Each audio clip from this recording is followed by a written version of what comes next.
Good morning, children. Yesterday we did interrogative pronouns. We also did an exercise on the same. Today we'll move on to reflexive pronouns. We'll first study what they are, how they are to be used, and then we'll do an exercise based on the same. To begin with, children, pronouns like myself, yourself, himself, when used in a receiver of an action, are called reflexive pronouns. Children, you must have come across several times words like myself, yourself, himself, themselves, itself. These words are called reflexive pronouns. And also to be noted is these words are used as the receiver of an action. For example, I say I blamed myself. So myself, I am the receiver of an action. What? Blamed. Blamed is the action here. So myself has been blamed. I blame myself for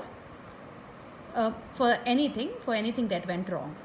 So here receiver of an action is myself. Such words are called reflexive pronouns. For example, my aunt lives by herself. The sentence means that my aunt is living alone all by herself. So herself is the reflexive pronoun. The various forms of reflexive pronouns are given below.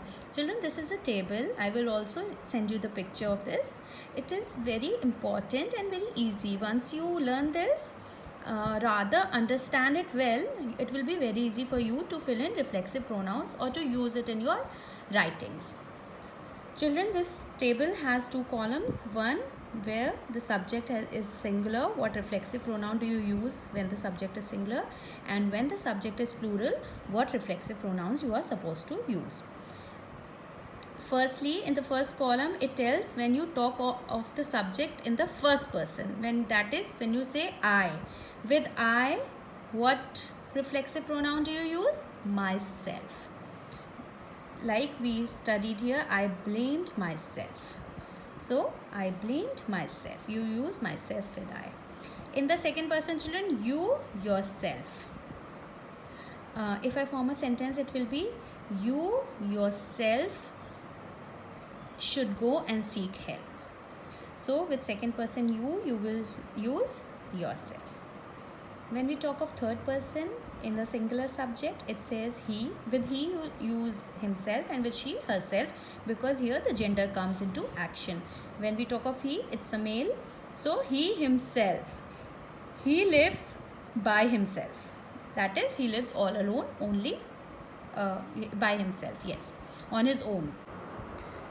And we can use the same sentence for she. She lives by herself. She lives alone on her own. It, when you talk of it, of a thing, you will use itself. For example, the wound will heal itself. The wound will heal itself. On its own, it will heal. Okay. And with plural, we ourselves are responsible for our actions. Because the subject is plural, it will be our here, ourselves. You, yourself. You, yourself.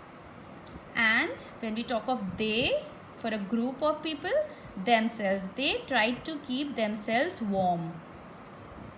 So they sat around the fire. Okay. So with they, you use themselves. Children, I am sending you the picture. Please go through the video first. Then read this, understand, and then do the exercise that follows.